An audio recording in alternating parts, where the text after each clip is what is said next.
আগামী পার্লামেন্টের উপরে ছেড়ে দিতে হবে। আগামী পার্লামেন্টের প্রতিনিধিরা যদি মনে করে যে তারা তারপর থেকে পিআরে যাবেন, জনগণ যদি মনে করে যে পিআরে যাবে, আর তা নাহলে এখন পিআর দিলে তো জনগণ বুঝবেই না যে এটা আপনার কিভাবে তারা এই বিষয়টাতে আসবে। পিআর অর্থাৎ আপনার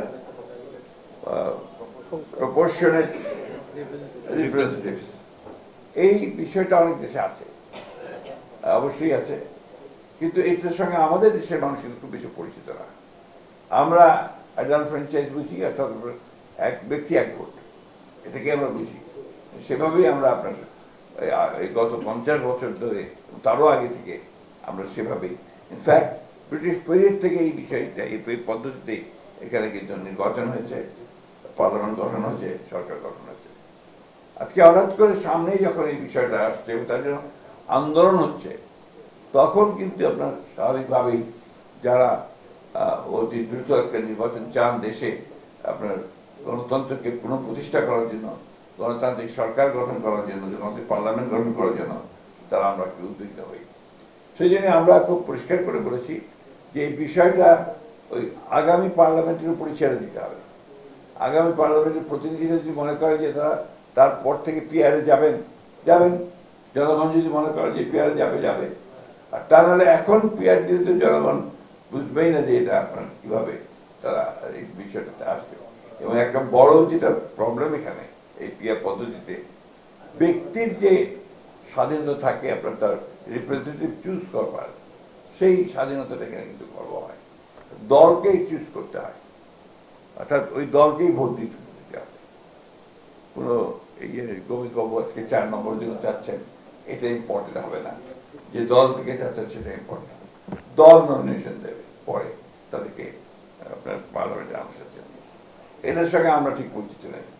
আমরা জানি যে গোবিন্দ বাবু যেখানে নির্বাচন করতে চাচ্ছেন, সেই সিটে জনগণ তাদের পছন্দ মতো ব্যক্তিকে ভোট দেবে, সেটা দলের লোকই হবে, তাদেরকেই ওইভাবে ভোট দেবে। এই বিষয়গুলো আমি অবতারণা করলাম এই জন্যে, যেগুলো আমাদের সামনে কিন্তু আসছে। একটা জিনিস আপনাদের সবসময় মনে রাখতে হবে, যে বাংলাদেশের যে সমাজের, রাষ্ট্রের, জাতির আত্মা যেটা সোল, এই সোলটা কিন্তু 1971 সালে আমরা এই সাম্প্রদায়িক একটা বাংলাদেশ, এই বাংলাদেশ নির্মাণ করার জন্য কিন্তু আমাদের সেই সোল আছে। এই সোলকে আমরা নষ্ট হতে দিতে চাই না।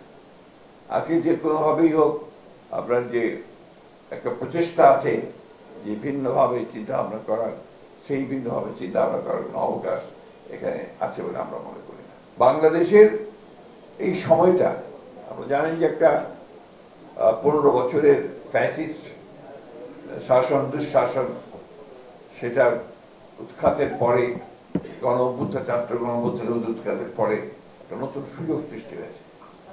সেই বাংলাদেশকে সত্যিকার অর্থেই, যে বাংলাদেশের জন্য আমরা যুদ্ধ করেছিলাম, প্রাণ দিয়েছিলাম, সেই আপনার লক্ষ লক্ষ মানুষ সেদিন যুদ্ধে প্রাণ দিয়েছিল, লক্ষ লক্ষ মানুষ সেদিন উদ্বাস্ত হয়ে গিয়েছিল, বাড়ি ঘর পুড়ে গিয়েছিল, মানুষের হত্যা হয়েছিল।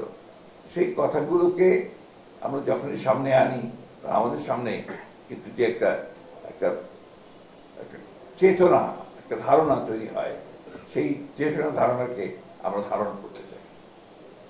আমরা এই কথা খুব পরিষ্কার করে বলতে চাই, অত্যন্ত উচ্চ কণ্ঠে বলতে চাই, উচ্চ কণ্ঠে উচ্চারণ করতে চাই যে আমরা বাংলাদেশি, এবং 1971 সালে আমরা স্বাধীনতা যুদ্ধ করে আমাদের স্বাধীনতা নিয়ে